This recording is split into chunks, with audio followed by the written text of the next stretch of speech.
नमस्कार दर्शकों, आज हम आपको इस वीडियो में कर्मों की गति कितनी गहन है इस विषय में बताएंगे।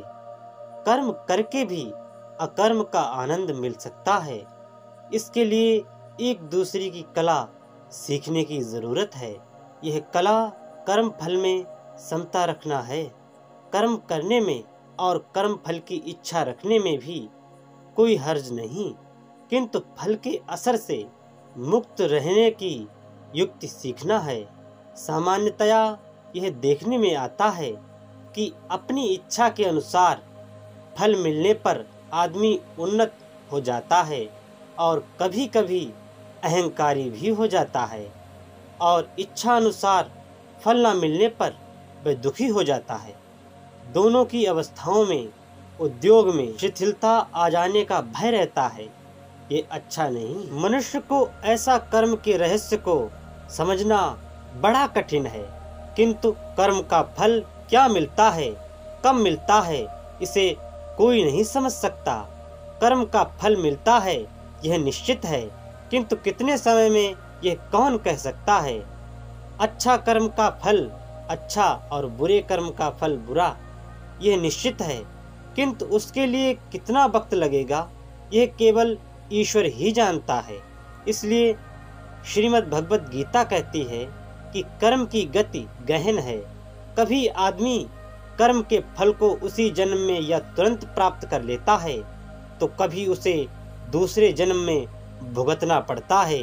इस बारे में प्रसिद्ध भक्त सदन कसाई की बात को जानने की जरूरत है। वे एक बार जगन्नाथपुरी की यात्रा को गए। रास्ते में एक गांव आया जहां वे रात भर रहे। उस घर में रहने वाली स्त्री सदन कसाई पर मोहित हो गई। रात को जब उसका पति सो गया तब वह कसाई के समीप गई और कहने लगी, तुम्हारे रूप से मैं मोहित हुई हूँ, तुम मुझे सप्रेम स्वीकार करो और मेरा उपभोग करके मुझे सुख दो। सदन भक्त ने उसकी मांग का अनादर किया और उसे सीख दी। बाई को लगा कि सदन कसाई उसके पति से डरता है, इसलिए वह घर में गई और थोड़ी ही देर में सोते पति का सिर काटकर वापस लौट आई। भक्त यह देखकर दुख से स्तंभित हो गया, परंतु वह स्त्री कहने लगी, आप मेरे पति से डरते थे ना, इसलिए मैंने उसको दूर कर दिया। अब किसी भी प्रकार के संकोच के बिना मेरी इच्छा पूरी करो। बाई की भयंकरता देखकर सदन का शरीर कांप उठा। पर पुरुष के स्पर्श का क्षणिक सुख भोगने के लिए अपने पति की हत्या करने में भी जिसे संकोच ना हुआ, वह बाई कितनी क्रूर एवं कामुक होगी। भक्त ने उसकी कामुकता एवं क्रूरता के आगे सिर झुकाने से साफ इनकार कर दिया। इससे तो वह औरत अपने आप में ना रही। पति का खून करने पर भी अपना उद्देश्य पूरा नहीं हुआ।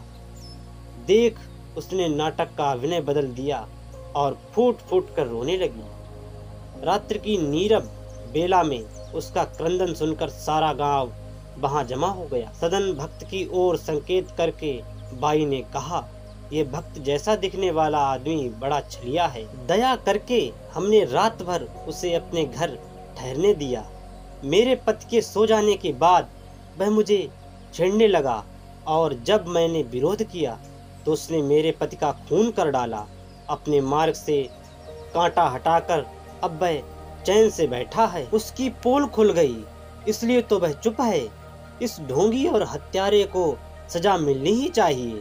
ऐसा कहकर वह 8 आंसू रोने लगी, मानो अपना सर्वस्व ही खो बैठी हो। सदन भक्त को पकड़ लिया गया।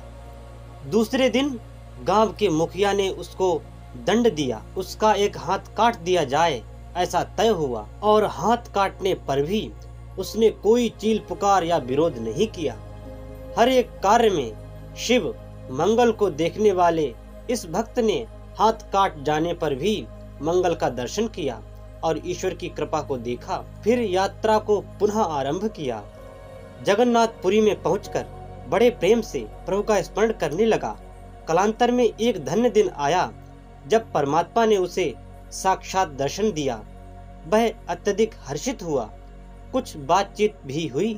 भक्त ने अपने कटे हुए हाथ के बारे में पूछा। मैं तो इस जीवन में आपका भजन करता हूँ, पाप कर्म कभी नहीं किया, फिर भी बिना किसी अपराध के मुझे ऐसा महान दंड मिला, इसका क्या कारण है? भगवान ने प्रत्युत्तर दिया, भाई कर्म का नियम निश्चित है, किंतु मनुष्य उसे समझ नहीं सकता है।